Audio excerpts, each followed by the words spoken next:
Hello everyone, Santier here, and welcome to the final part of my Dark Souls 2 retrospective. In this part, I'm going to go over a few different odds and ends, just things that I want to touch on, and then I'm going to go ahead and conclude the series with some final thoughts. So, again, this is in no particular order, just, or at least everything before the conclusion is in no particular order, just as I kind of thought of things. So the first thing I want to talk about is what I guess I'm calling the coatings system. I'm not really sure exactly what to call this, but it's things like when you're wet, like being able to get covered in water, having that increase your fire resistance and decrease your lightning resistance. I think there's some oil that you could potentially be covered with as well, and then the poison stuff. I think this was a really neat idea. I really like the idea of this system, and in particular of the way that being wet, for example, would affect your resistances. I just kind of wish it had been more strategically relevant in the game. Particularly in like Dragon Lake Castle, it comes up because of the rain. I think that affects things, but it's just something that I wish came up a little bit more often. But I do think the system's really neat. And then just to touch on these briefly, the critical hits, more specifically some of the animation stuff. I really like what they did with the backstab animations for like the actual animations there. I like that there's a lot more variety in how they feel, and some of the feeling of them, like especially the spear impalement one, some of them feel really, really great. On the other hand, I really don't like what they did to parries and ripostes.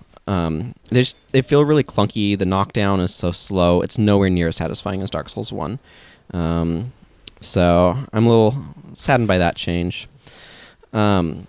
And then something that I think is really important to kind of touch on is that this game introduced moving while using healing items. Dark Souls 1, when you used Estus, you're rooted in place. And that's the same case in this game as well, in Dark Souls 2. However, you can move around while using life gems.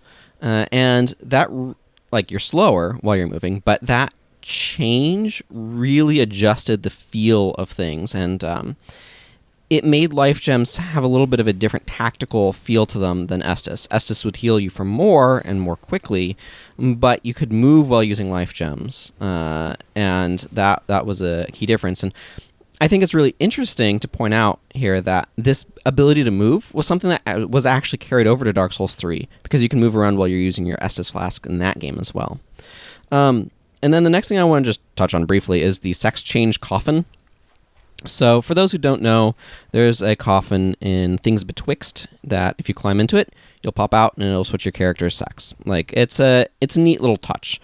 It's not, like, the most amazing thing, but I like that it's there, and I like that they added this option for just a quick change like that. I suppose in some ways it's a peculiar thing to have, though, but one of the things that I think I'm going to touch on throughout this is, like, this game was experimenting a lot. And I really appreciate that they were experimenting with a lot of things, and I think this was a worthwhile thing to experiment with. Speaking of experiments, the crow trading mechanics. So they have the crow's nest sort of thing in this one. It's a bit easier to access than Dark Souls 1. And the way that this one works. So in Dark Souls, well, Demon Souls as well, but Demon Souls, Dark Souls 1, and Dark Souls 3, there's specific items that you can trade to the crows for other specific items once per playthrough. So you could, for example, in Dark Souls 1, you could trade a purple moss clump for a Twinkling Titanite, if I remember correctly. And you could do that once per playthrough, just as a random example. Dark Souls 3, you could trade, fire bombs for Titanite shards, right? But that's once, right? So you could trade a fire bomb for, like, I think it was like a regular fire bomb for a large shard and a black fire bomb for a chunk or something like that. But you could do that trade once per. In this game, what you instead have is you have these different tiers of trading materials with the smooth and silky stones, the small one in normal size, and then the petrified something, as I recall. And this has worked more like a gachapon system, where you'd basically insert a token, these tokens, and you would get one of a random thing in a category out. And I like this system better. I feel that, I mean, the crow trading is an interesting system to have in the first place, but what your preferences are will vary. But I like some aspects of the system, obviously the random nature of it could be a little frustrating because you don't have control over it, but it also means that you could do it just repeatedly, and you could repeatedly trade stuff. There was no cap to trading, and I like that aspect of it. Now I want to talk about Estus Flask, because the Estus Flask in general, because they changed it a lot from Dark Souls 1. So a quick recap for those who may be unfamiliar or otherwise would like one. In Dark Souls 1, you would get 5 Estus Flasks at the start of the game, and at that point, resting at a bonfire will refill you up to 5 Estus uses. You could do something called kindling a bonfire, which would increase the Estus uses from 5 to 10, and once you beat Pinwheel, you could get the Rite of Kindling, which would allow you to spend more humanity, which is a consumable item effectively, to increase a specific bonfire's, the Estus you'd receive from it, up to 15 and then 20. So you could get a maximum of 20 Estus from a bonfire. Now, this was bonfire specific. So you could go throughout the world and increase specific bonfires for areas that you found particularly challenging to give you more Estus, more healing uses. And then there was another item that you could get, a Firekeeper Soul, and you could use that to reinforce your Estus Flask, which would make it heal for more. Now, Dark Souls 2 and 3 as well changed this system. They use different items for them, or they use some slightly different items, but you'd have in Dark Souls 2 and 3 again, you'd have Estus Flask shards that you would find in the world, and you would give those to the NPC relevant for this to get more Estus Flask uses. And that would allow you to, and every time you rested at a bonfire, you'd get up to however many uses you got. So you'd start with 1, and I think Dark Souls 3 starts you with like 3 or something, but it doesn't have life gems to balance out the limited Estus. Because this is an important thing, right? The life gems, and to some extent the medallions, balance out the limited quantity of Estus that you have. So Dark Souls 2, this change, it gave you something else to find in the world in Estus Flasks, and it also meant that you weren't spending a bunch of time kindling bonfires. So on that hand, it's positive. You do get a different item to increase strength, but that's pretty similar to the Firekeeper Soul. So one thing that I do find a little annoying is that you can get extra Estus Flask shards in New Game Plus playthroughs and stuff, and that have no use whatsoever. Bone Ash as well, if I'm remembering the name of the strength increasing item properly. And so these, but I mean, Dark Souls 1 also had caps to strengthening and all that sort of stuff, but it's an interesting change. It's one that Dark Souls 3 again carried forward, and I think that there's some good sense to it. 20 Estus Flasks is quite a lot, but the other thing is when you have the every bonfire kind of equal like that, I don't know, it just creates a different texture to the game, and you don't get kind of this patchwork thing where you might be trying to get humanity, because you could get humanity from enemies if you haven't beaten the boss of the area that they're associated with. You could get humanity that way as well. Like just straight on your character. And so the way that plays out is just a bit different. Basically what they did is they gave themselves another thing that they could reward players with and reward exploration with, and I do think that there is value to that. And I can understand why they would continue that system then in Dark Souls 3, because it has that value as well as evening out the experience a little bit. Again, kindling bonfires being kind of a quirky system in some regards. Okay, the next thing I really want to just touch on briefly is the ability to repair life rings. So in Dark Souls 1, you would have the Ring of Sacrifice, that when you died it would break, which would make it go away forever, but you would basically negate the death penalty of ceasing to be human and losing all of your souls. And there's the life rings in Dark Souls 2, which have a similar effect, but because of the way that the repair system works, they set them up so what it does is it depletes all of its durability, and then you can go back to the blacksmith to repair it. So this allows you to... I mean, it basically means that when you die, instead of losing all of your souls, you lose however much it costs to repair one of these rings, which is about 3,000 souls, I think. That's quite a lot. early in the game, but at later stages of the game, that's pretty trivial. This is one of those things where you can argue multiple ways. I think that allowing this certainly makes the game a bit more friendly for people who want to be able to buffer like this.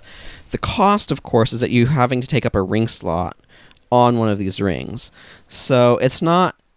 And 3,000 souls to repair it, which again can become trivial later in the game, but the ring slot is still a pretty high cost, just because rings are useful. So it kind of goes either way in that regard. I don't know. It's definitely there's a little bit of contention around it about does it make the game too easy or not punishing enough, and I kind of feel like it's probably fine, but your mileage may vary on what you think about that. The next thing I wanted to talk about was memories. So there are several memories in the game. So once you get the Ashen Mist Heart, I think it is, you can go into various memories. So there's a couple of memories of giants. There's the dragon memory, way down in the Duke's Dear Freya boss arena. There's Sorolon's memory. There's Vendrick's memory. And there might be another one that I'm blanking on. But I really like this memory system because what it is it's kind of going into the past. And you're actually doing things there.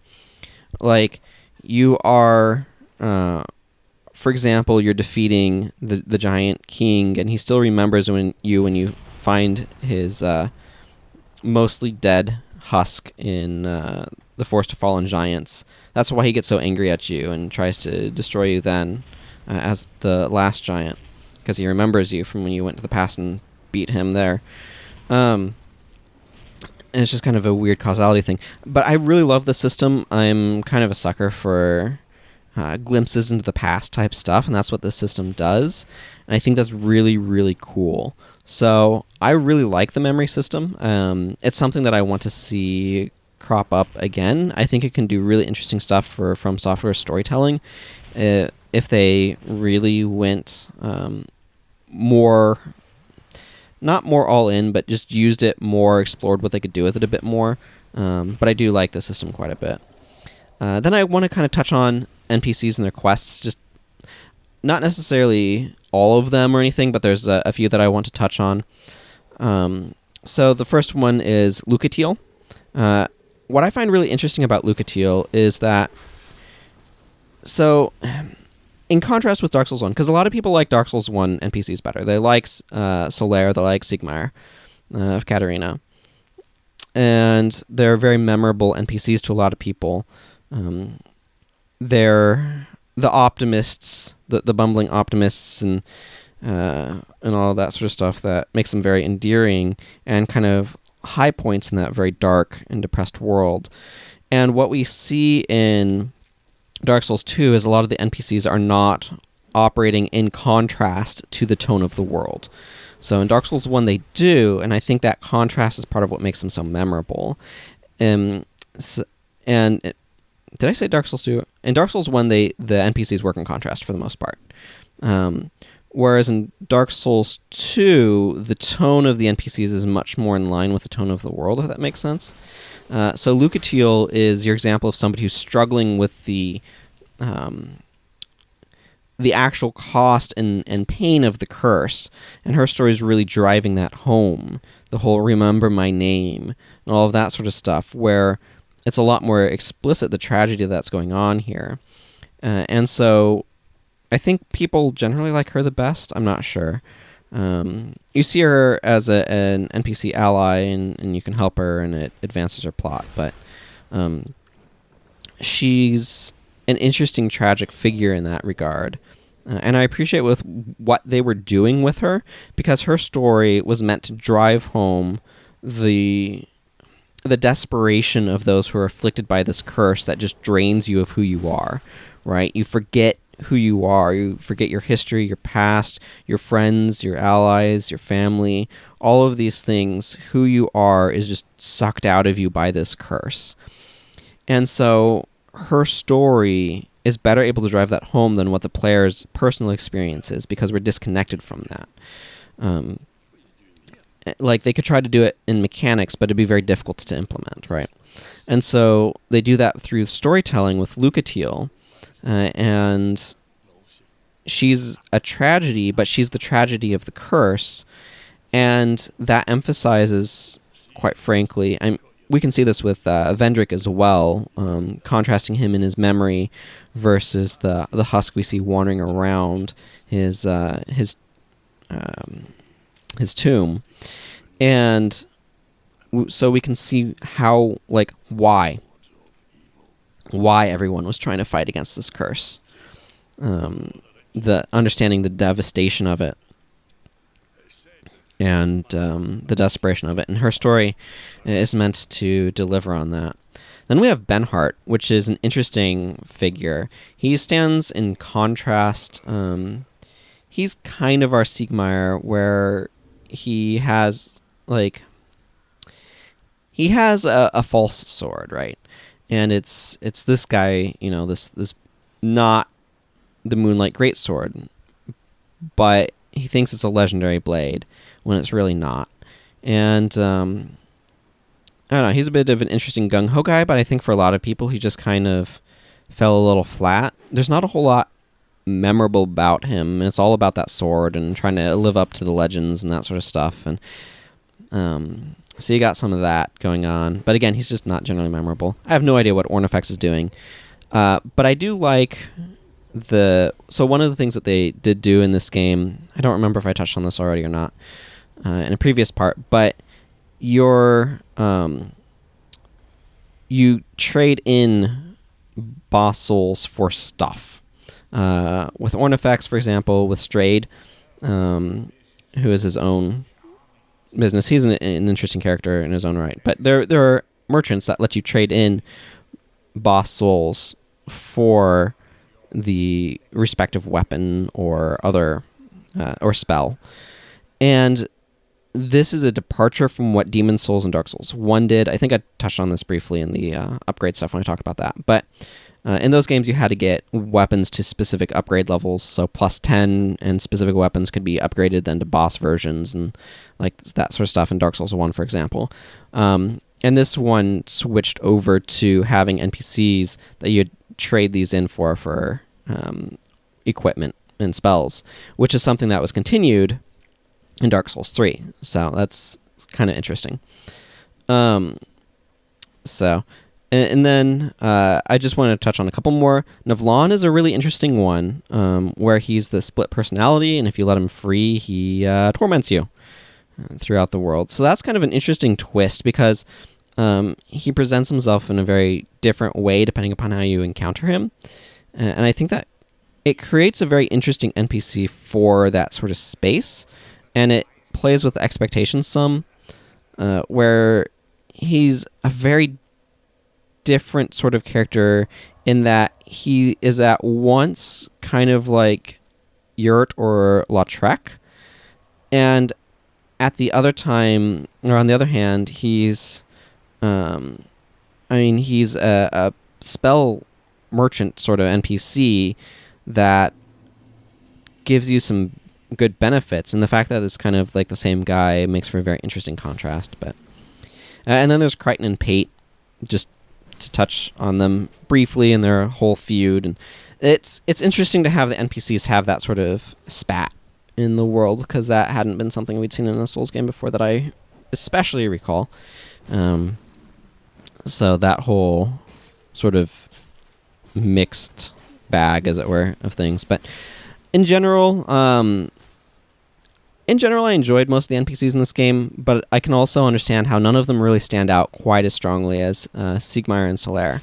So I then wanted to talk about something that a lot of people complain about, which is that a lot of the bosses are very similar looking. They're very knight-like, as in K-N-I-G-H-T. And so you got your Dragon Riders, your Pursuer, your Dragon Riders again, Fume Knight. Like, a lot of the enemies are dudes in armor with weapons. And so I can understand why people complain about this.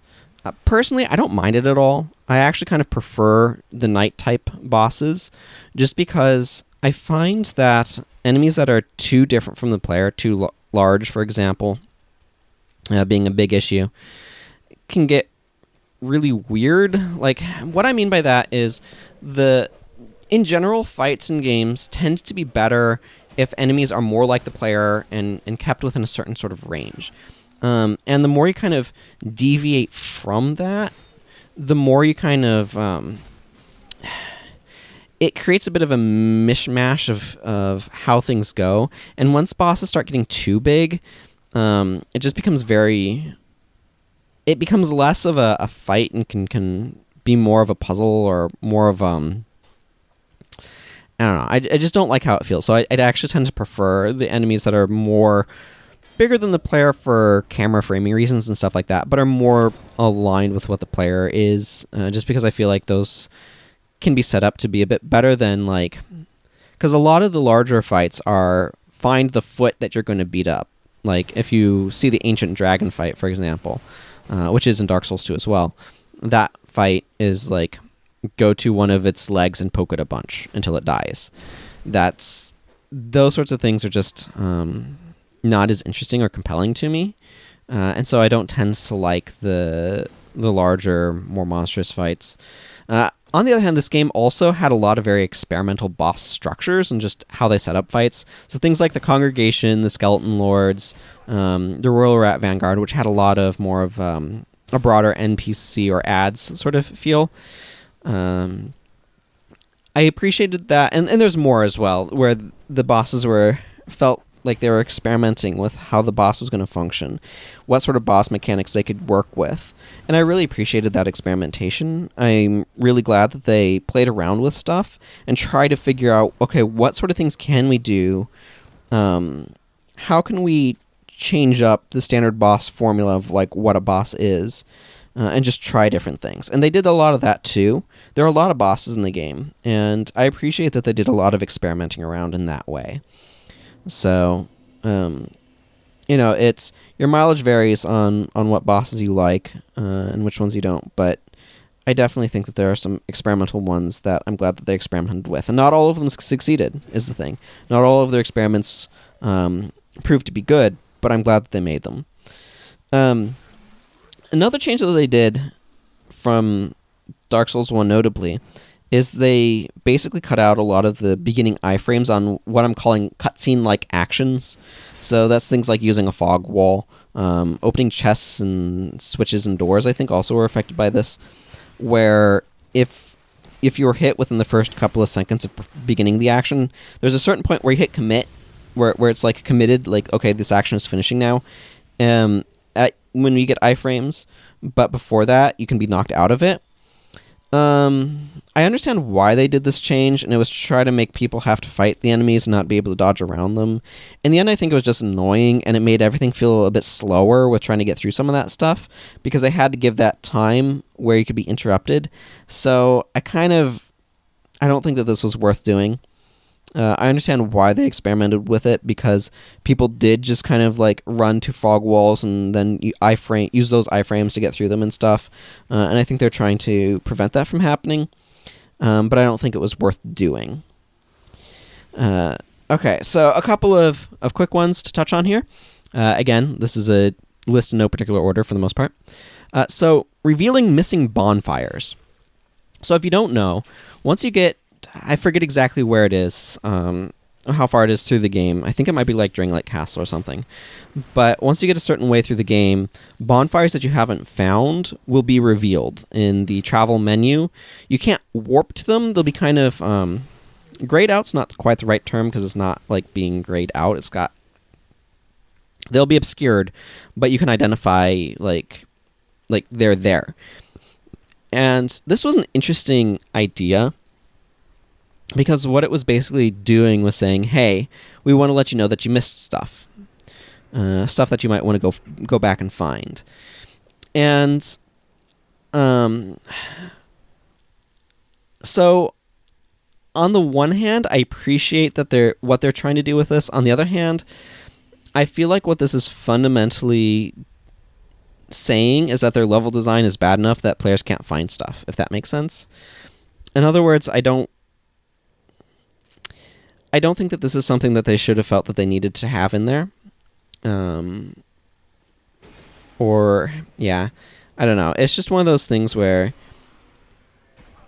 I don't really care that much about it one way or the other, but I did want to highlight that they'd done this, because I think what it's the fact that they added this is revealing that they realized that players were not finding bonfires, and so or not finding areas, and they wanted to point out that these areas existed, but I don't think that's necessary, or at least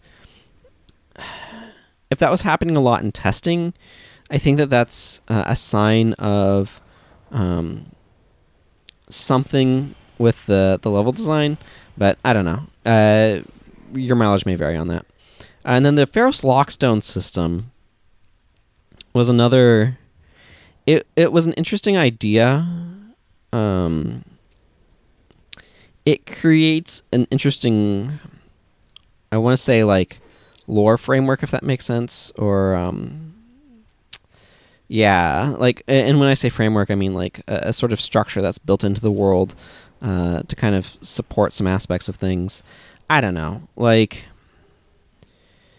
it's an interesting idea of sort of, here's these keys that you can use to get into secret areas, but it's kind of...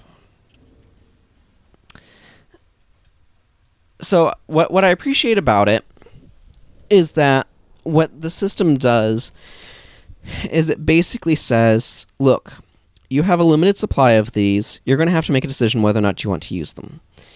That's interesting, kind of, on the first playthrough, because you're not really sure what you're going to get behind any particular thing, but you can also get enough to open all the doors, so it's not like it's... in the end, it doesn't really matter, but like as you're playing through, the problem is you don't really have a sense of should you use it or shouldn't you. And on repeated playthroughs, you also are able to know whether or not you want to use it, because you know if what you'll get is something that you want to be picking up or not. So it's one of those ideas that was perhaps worth trying, but I don't really think it accomplishes much. And from a practical standpoint, I don't think that the Pharos lockstone system added to the game, and I would have rather them just stick with the Dark Souls 1 style illusory walls, or something like that. But I don't know. I think that there's potentially an execution that's more interesting, but I'm not sure exactly how to accomplish that, because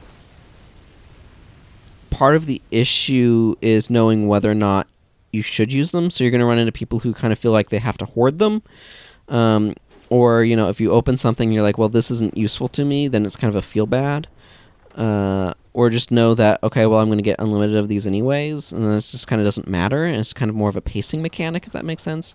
And I think there could be other ways to do that, but I don't know. Your mileage may vary. And then I want to talk about trapped chests and red crystal lizards. So there's a number of different traps in the game, just stuff to kind of catch you unawares, and stuff like that, to try to make the world more deadly, I guess.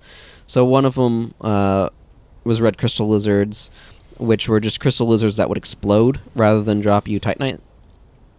I guess. I mean, I don't have strong feelings about that, but I did want to mention that they had added those. But trapped chests is interesting.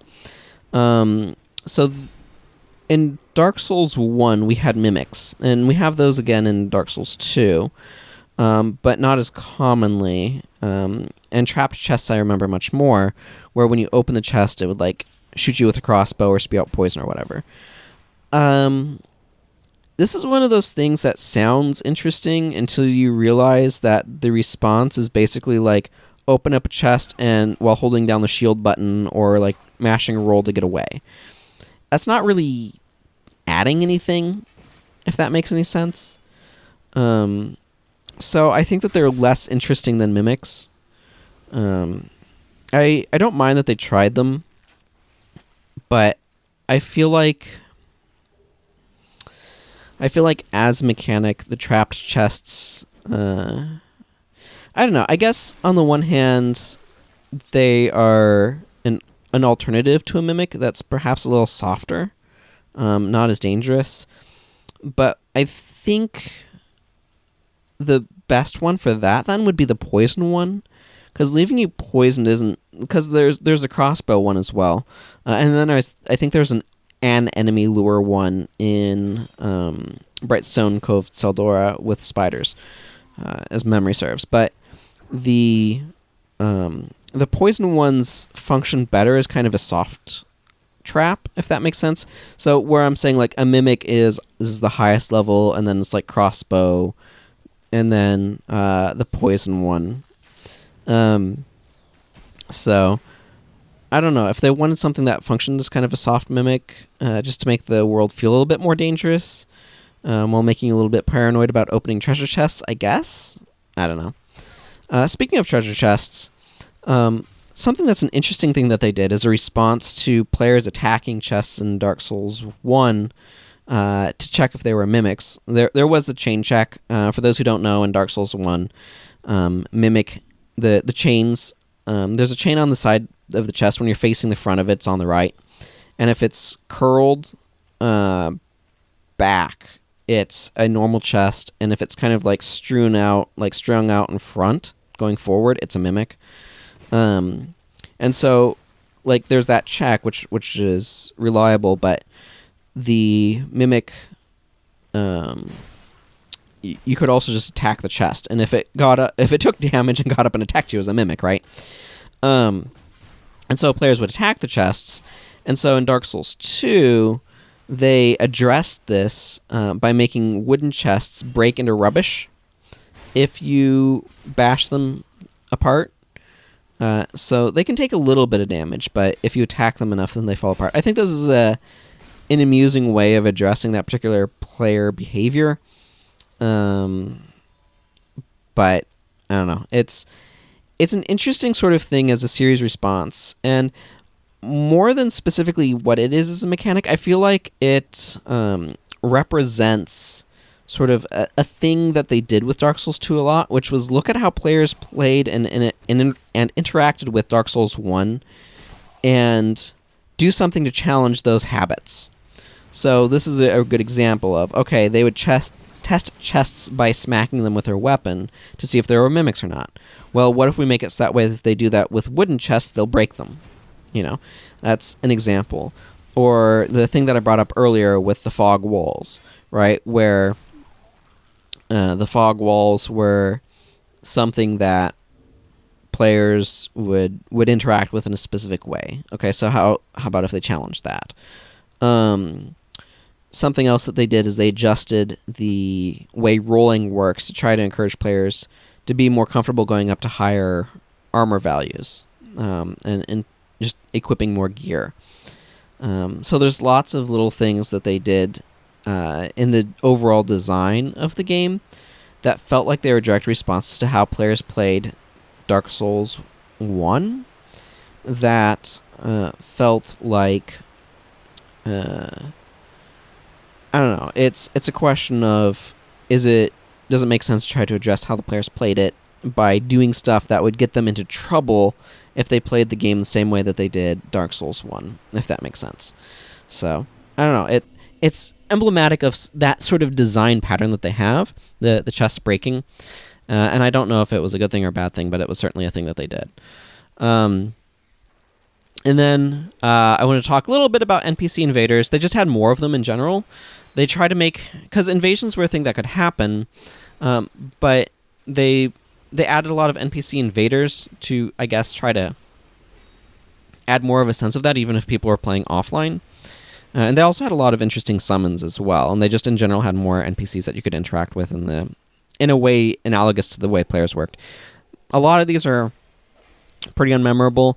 Thomas is memorable as both a ally you could summon to help you fight Mytha, if I'm remembering things correctly, as well as an invader in Shulva, I think. And then Maldron, who would pretend to be friendly in Eloium Lois, was pretty interesting. But I don't know. It's interesting because what it kind of goes into is it's trying to make the broad lore of the game, of like why these summoning and invasion mechanics exist in the first place, is trying to make them more prevalent through the way NPCs work and providing them for NPCs.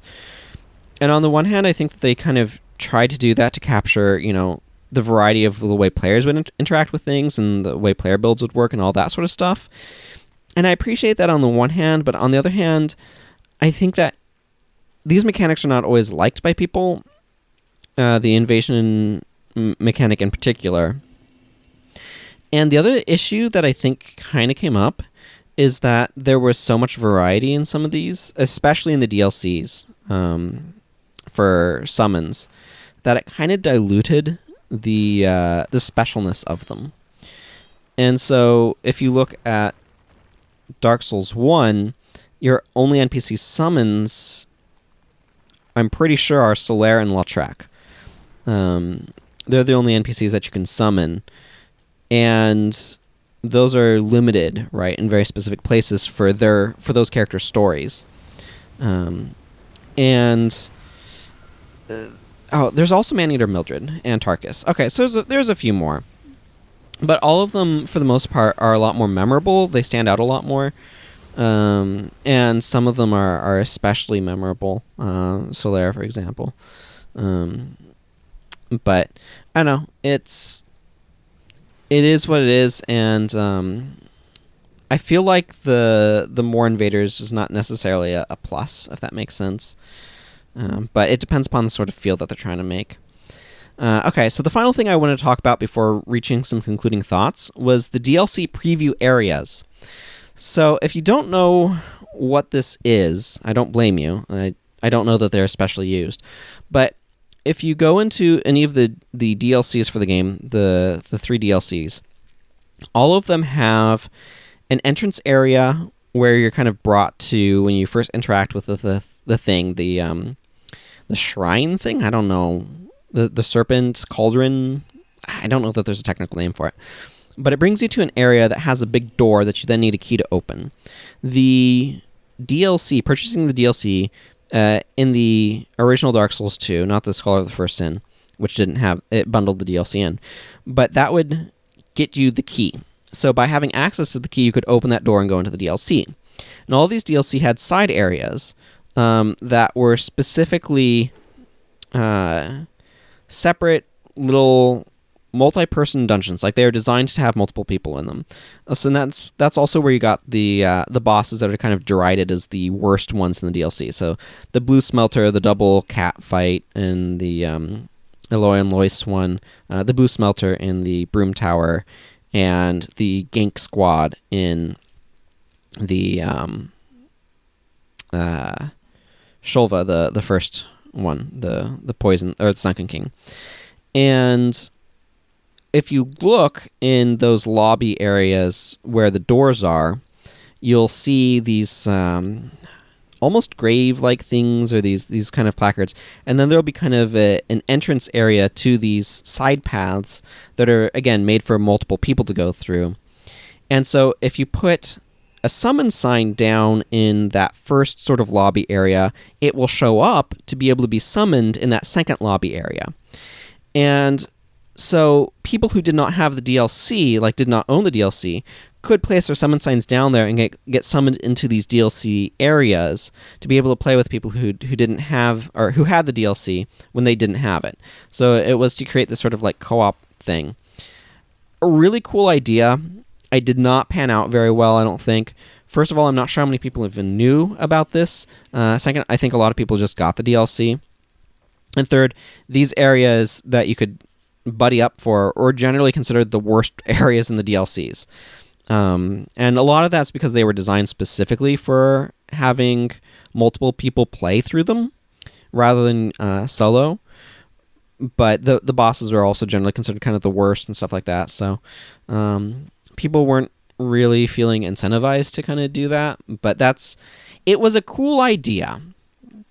And I really liked the idea. It just didn't pan out. So I'm glad that they experimented with it. And just to kind of reach a conclusion on this whole retrospective. So this experimentation thing is something that I really appreciate. Like, there was a lot of experimentation in Dark Souls 2. FromSoftware really experimented with what does one of these games look like? How does it work? What sort of mechanics should we do? How should we do NPCs? How should we tell our story? How do we build this world? Right? And some of these experiments went really well, and some of them didn't, but I'm glad that they tried things. I'm glad that they experimented. I'm glad that they did things differently, and I'm glad that they took those risks. So there's some really solid stuff in this game, but it does have some issues. So, for example, I think that for the most part, the level design is at least okay on average. There's some areas that are better than others, and others that are quite frustrating, like Shrine of Amana. But for the most part, I think it's at least okay. Now, of course, we have an issue, which is that Dark Souls 1 generally had very good level design, which is rough when its sequel doesn't. I think the agility stat was a really bad idea. And combat, while it's overall pretty solid, there are some really janky aspects. I think the rolling stuff, in particular, that comes off of agility, the iframes and the roll contributed a lot to that. And there's also, this is something where I'd need to consult with someone who knows more about animation and potential sound design and stuff. But there's just something about the combat that just feels like it's a little lacking somewhere, and it's hard for me to pin down exactly. I don't know if it's an animation timing thing. So even if you kept the number of frames it took to perform an attack the same, if that attack is... So if the motion is adjusted in how it moves through, it can feel a lot more powerful. I don't know. There's just a lot of little things where I think, for the most part, some of the animations just feel a little lacking in oomph, a little lacking in snappiness, and I unfortunately lack the skill, the knowledge, and the vocabulary to explain it really well. So while it's solid overall, the combat, there's a lot about some of the movement and other things in the game that just feels a little off somehow, and it's hard for me to describe it exactly. But the game also had some really good ideas. So a lot of people really like the 4 ring slots. I am not as big on that, but I'm going to do somewhere an entire thing on the design of rings in these games. I like, personally, the change of trading souls for boss weapons. I mentioned that earlier, and that's something that continued in Dark Souls 3. Being able to move while using your main healing or a major healing item was a good idea, and that's, again, something that carried on to Dark Souls 3. And higher tiers of rings found in higher new game cycles. So being able to get like 3rd dragon ring, so 1st dragon ring, 2nd dragon ring, 3rd dragon ring, or the +1, +2, or even +3 versions of rings, like that was a good idea. That was something that went on to Dark Souls 3. Like there's a bunch of things that this game did that carried on to Dark Souls 3 because they were good ideas. And so like this game definitely, because of how experimental it was in many regards, and how much it varied from Dark Souls 1, it tried a lot of things, and some of those worked and some of those didn't, and reactions are mixed. And at the end of it all, I think Dark Souls 2's biggest problem is the fact that it was a sequel to Dark Souls 1.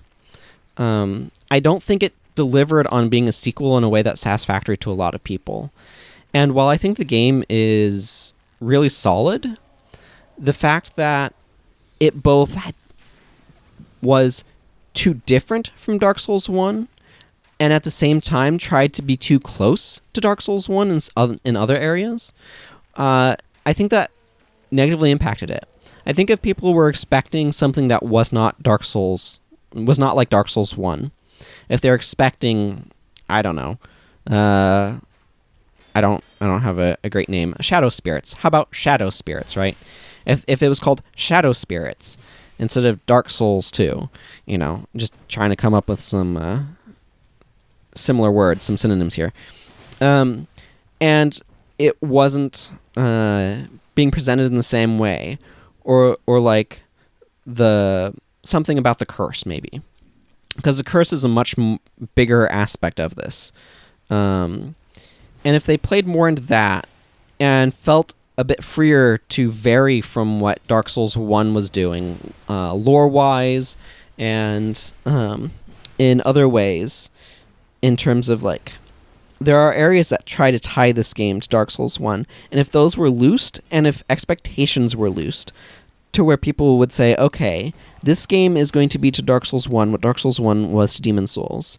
A change in some of the mechanics, a change in some of the design philosophies, but keeping the core elements of gameplay, I think it would have overall gone over better. And I think if they hadn't had all of the early press about the lighting stuff that ended up not panning out, I think that would have helped to some extent as well. But, I think that the game also benefited from being called Dark Souls 2 because I think it was able to be marketed more effectively that way. So it's hard to say, and I don't really have any answers of would the game have done better if it was called something like Under the Shadow of the Curse or something along those lines. I don't know. But the game has some good stuff going for it. So that's kind of my final conclusion there. I love how the areas look. So until next time, everyone, take care. Bye-bye.